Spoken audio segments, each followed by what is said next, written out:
Hey everybody, it's time for another unscripted Snekflix edition, chiefly because I simply didn't have time this week, so this is what's happening.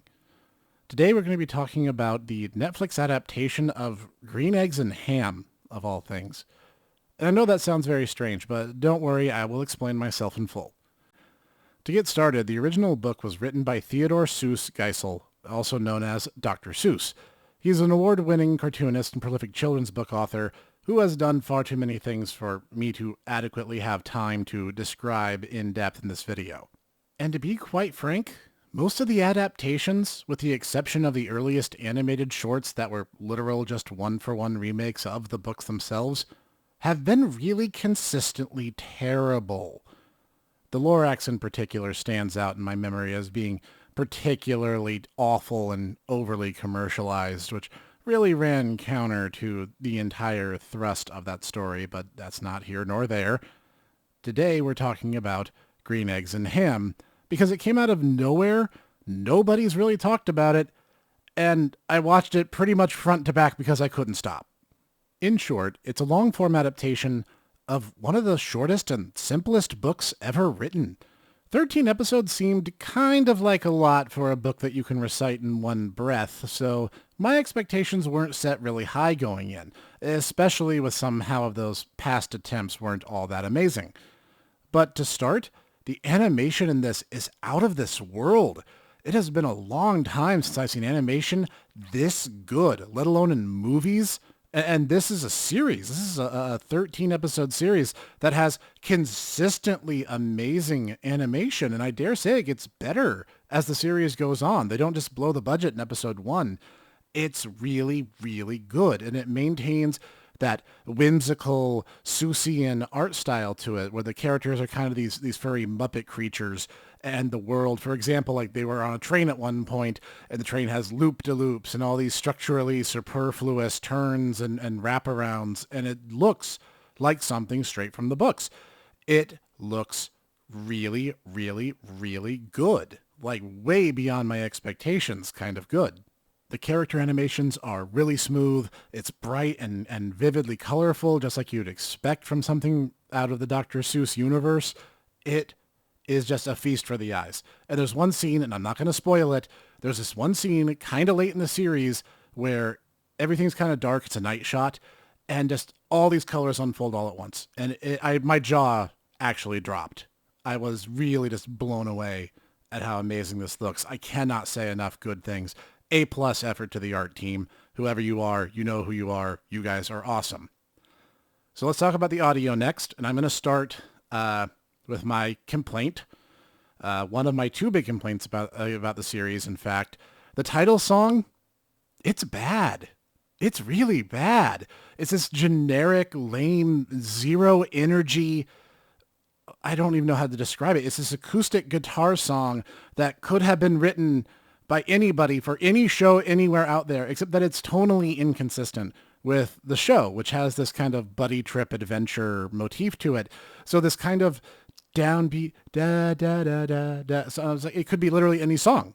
Seriously, just like take any sound clip out of this series, this song, take any sound clip out of this song, and you can pretty much overlay it to any generic like sitar top 40s kind of song, and they would sound exactly the same. Zero enthusiasm there. Now, the rest of the soundtrack is fantastic because it's mostly made up of classic hit songs. I remember hearing songs from The Who. I know those Big Girls Don't Cry cues up at one point for a rather comedically timed gag. And there's a lot of really good songs and a lot of classical music in the series.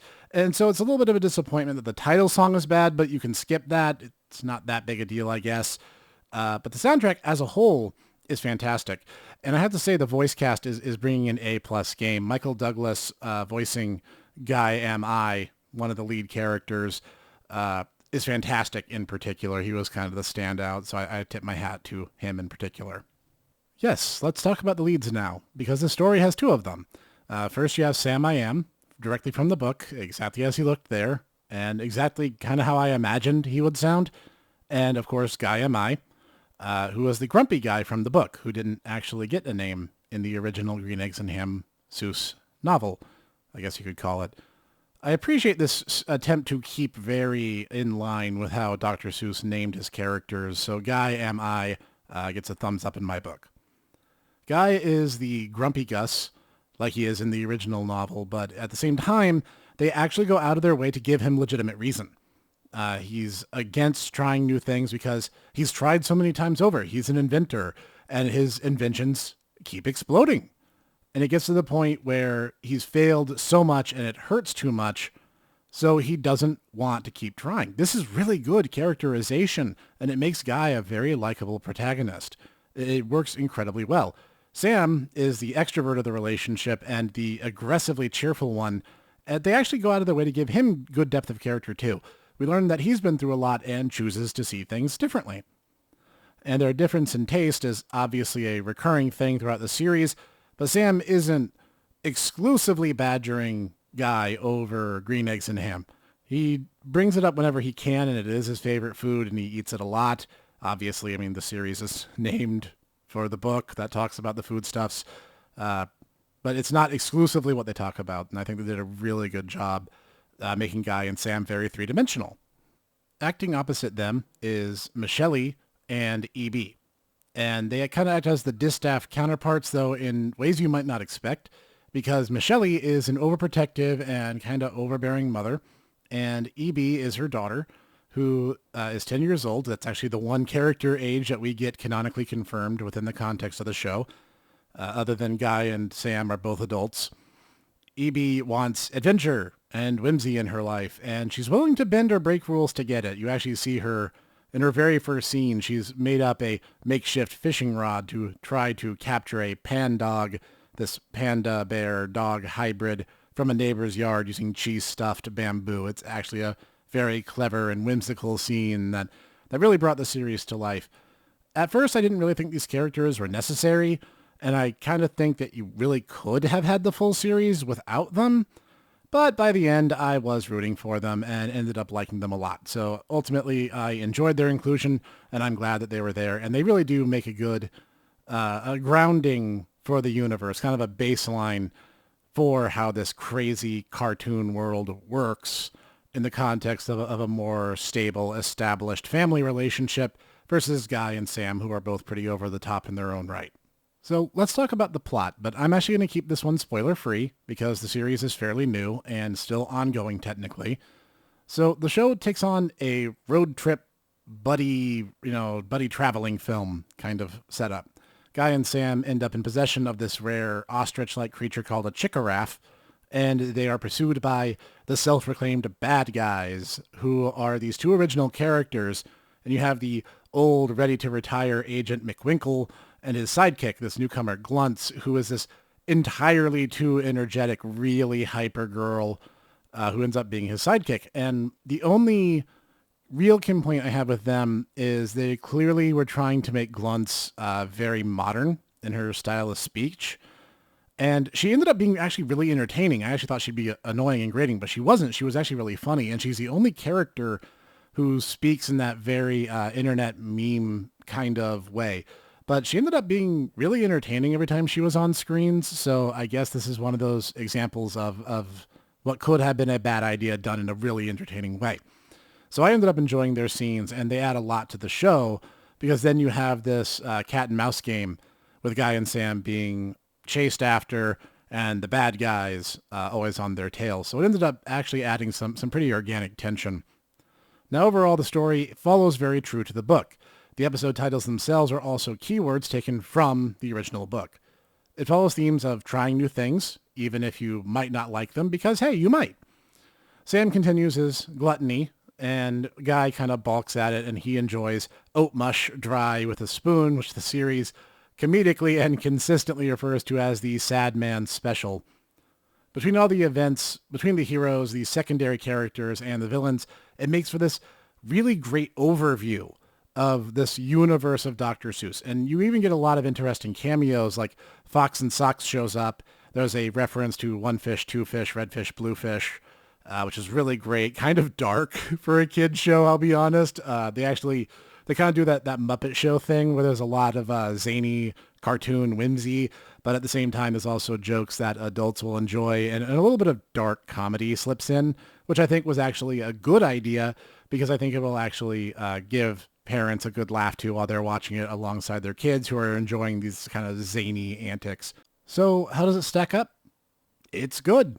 I would go as far as to say it's great and consistently great across all 13 episodes. I was blown away by the fact that the writing is really sharp, really comedic, and really committed. Because you have these character moments throughout, and some of them end up being really super relatable to even me as a grown Snek. Watching these characters interact was not only entertaining and the writing was funny, but there's warmth, there's character depth. And seeing that on screen was really, really cool. These characters who don't really get to exchange many words in the original book get this chance to become a bit more fleshed out. They have more to say. They have more to do. They have more characters to bounce off and interact with. And you see that there's a lot of heart put into this. And it felt really genuine. It didn't feel like they were cynically trying to just bend your emotions to whatever the scene was going for. It's just that good. Like, this might be my favorite adaptation of a Dr. Seuss property outside of Boris Karloff singing the Grinch song back in the original animated feature. Now, as I said earlier, this series is still technically ongoing. Season 1 finished, and Season 2 is in production. Now, I have reservations, because even though Season 1 was really, really good, the character arcs and all the loose threads have pretty much been resolved in very satisfying fashion. Having the adventure continue feels like it really only has room to go downhill from here. I'd rather they use this as kind of a launch pad in order to explore other avenues in the Seussiverse and maybe try long-form adaptations of other works in a similar fashion to try to instill those same lessons that those short books were attempting. They clearly have the tools and the talent and make this sort of thing work because they already have. Now, if Season 2 only focuses on Guy I Am I and Sam I Am, I will still watch and I will hope for the best because this team can clearly do it. And I hope they don't rush it. I hope they don't rely on just rehashing things like, oh, guys, we got the Chickaraff back, and now there's a new evil corporate overlord who wants it. I hope that they put that same level of genuine thought and heart into it. Now, again, I'd rather see them expand those horizons and take the opportunity to do other adaptations and other characters. But even if they don't, I'm still on board. This series was really great, and I highly recommend it. It is absolutely worth watching, even if you may not be that big into Dr. Seuss. I think this series stands on its own as an original work and as an adaptation of the book. If you love Dr. Seuss, I'm sure you will greatly enjoy this one as well. This is the Hipster Snek with another Snekflix, signing off for now.